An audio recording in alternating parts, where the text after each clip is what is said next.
Freiburg में हुई बेल्ट्राचिस की हाउस वार्मिंग पार्टी के कई महीनों बाद कुछ अनएक्सपेक्टेड हुआ। एक छोटी सी गड़बड़ जिसके कॉन्सिक्वेंसेस बहुत बड़े होंगे। नवंबर 2006 में हेलेन बेल्ट्राची की बहन ने लैम्पर्ट्स ऑक्शन हाउस को एक और नकली कैम्पेडॉन की पेंटिंग लाई थी। एक माल्टा में लोकेटेड कंपनी ट्रेस्टेको लिमिटेड ने लैम्पर्ट्स की नीलामी में घोड़ों के साथ लाल तस्वीर 2.8 मिलियन यूरोज में खरीदी। ट्रेस्टेको ने लैम्पार्ड्स को पैसे भेजे और लैम्पार्ड्स ने अपना हिस्सा लेकर फिर आगे बेल्ट्राचीज को बैलेंस अमाउंट पास कर दी।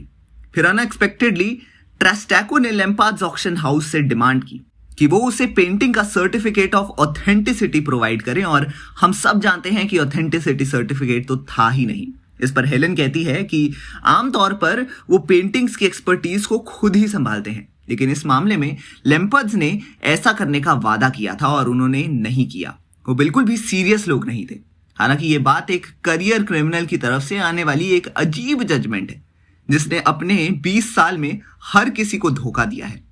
लैम्पर्ट्स के एक वकील का कहना है कि फर्म ने हेलेन बेल्टिची को ऐसा कोई वादा किया ही नहीं था। लैम्पर्ट्स के रेस्पॉन्स से अनसैटिस्फाइड ट्रेस्को ने पेंटिंग की जांच करने के लिए एंड्रिया फमनेच को हायर कर लिया। एंड्रिया का कहना है कि मॉडर्न आर्ट एक्सपर्ट रैल्फ जेंस्ट कहते हैं कि पहले से कोई कैम्पेडॉन पेंटिंग ऐसी है जिनकी ऑथेंटिकेशन किया गया था, और अब उन्हें विश्वास था कि वो पेंटिंग्स बेल्टिची ने ही बनाई थी। इस बार हालांकि एंड्रिया पेंटिंग्स के असली या नकली जानने के लिए काफी डीप इन्वेस्टिगेशन में गई। अक्टूबर 2008 में रैल्फ को घोड़ों के साथ लाल तस्वीर के पीछे चिपकने वाले फ्लेचीम कलेक्शन लेबल की जांच करने के लिए कहा गया था। रैल्फ को तुरंत पता था कि लेबल नकली था।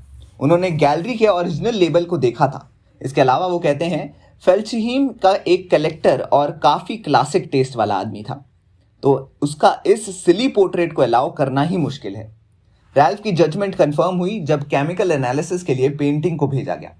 एक म्यूनिक लेबोरेटरी में केमिस्ट ने बताया कि इस काम में एक कलर टाइटेनियम व्हाइट था जो 1914 में मौजूद नहीं था। ये सुन के ही ट्रेस्टेको ने लैम्पर्ट्स के खिलाफ एक सिविल सूट लॉन्च किया जो इसके 2.8 मिलियन यूरोज वापस देने की डिमांड करता है।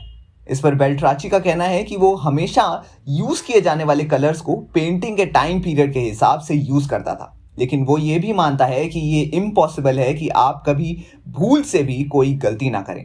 और जब वुल्फ गैंग को सिविल सूट के बारे में पता लगा तो लोग चौंक गए थे। उन्होंने लैम्पर्ट्स के मैनेजिंग डायरेक्टर से मुकदमे के बारे में सीखा।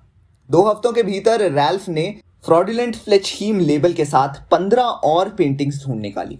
मार्च में रैल्फ ने पुलिस को फ्लेचहीम लेबल में अपनी जांच के बारे में बताया। 2 महीने बाद बर्लिन अटॉर्नी जो ट्रेस्टेको को रिप्रेजेंट कर रहा था, उसने घोड़ों के साथ लाल तस्वीर की सेल पर क्रिमिनल कंप्लेंट जीनेट के खिलाफ दर्ज कराई, और जीनेट स्पर्जेम जो कि हेलेन की बहन है, और उसी ने वो पेंटिंग लैम्पर्ट्स को भेजी थी।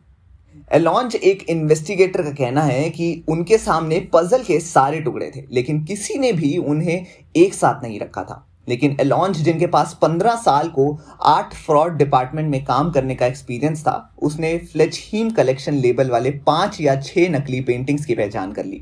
और तब इस सस्पेक्ट्स की लिस्ट में एक नया सस्पेक्ट जुड़ा, हेलेन बेल्ट्राची। क्योंकि हेलेन बेल्ट्राची को कई गैलरी मालिकों ने कई फेक पेंटिंग्स के सेलर के रूप में आइडेंटिफाई किया था।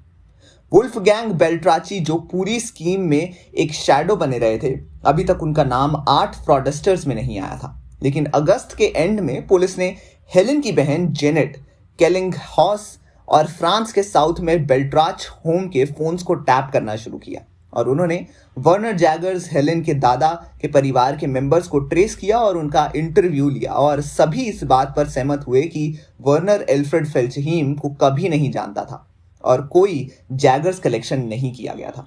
25 अगस्त 2010 की सुबह बर्लिन के आर्ट फ्रॉड डिवीजन के सबसे बड़े ऑपरेशन में पुलिस टीमों ने जर्मनी में एंटर किया।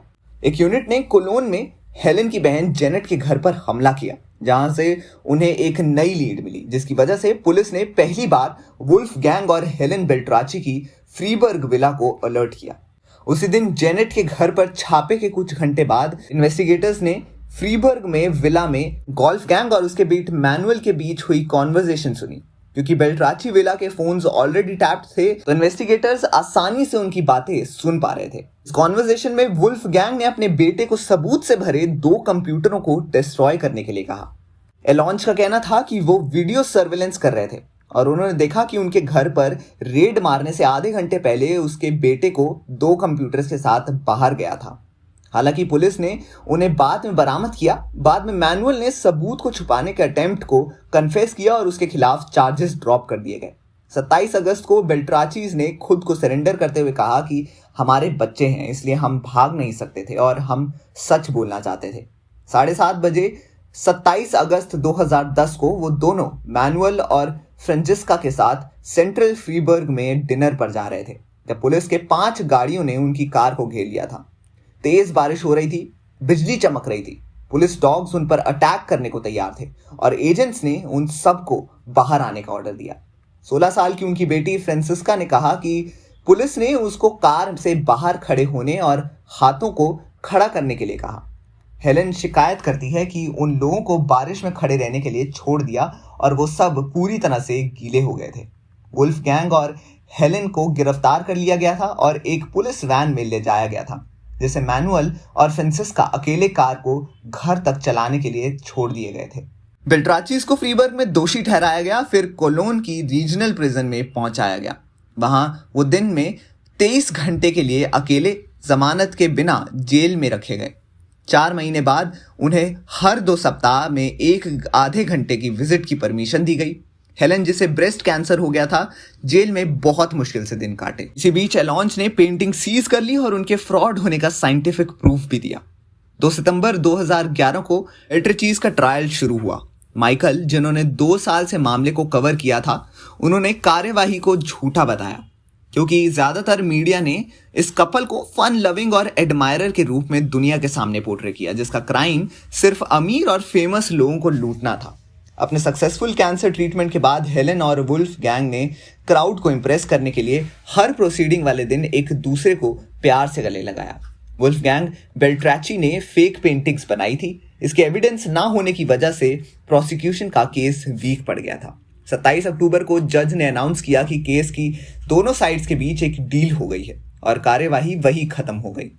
एक ही झटके में लगभग 200 विटनेसेस को डिसमिस कर दिया और पुलिस इन्वेस्टिगेटर्स को अपमानित किया गया। एक लंबे ड्रामेटिक कन्फेशन में बेल्ट्राची ने इन पे यूथ को drugs and rock and roll से डिस्क्राइब किया और आर्ट मार्केट वालों की ग्रीड और अहंकार पर अटैक किया और साथ में यह भी एडमिट किया कि धोखा देना बहुत मजेदार था। अदालत में 14 फेक पेंटिंग्स के बारे में एडमिट करने के बदले में वुल्फ गैंग और हेलेन को और 4 साल की जेल हुई।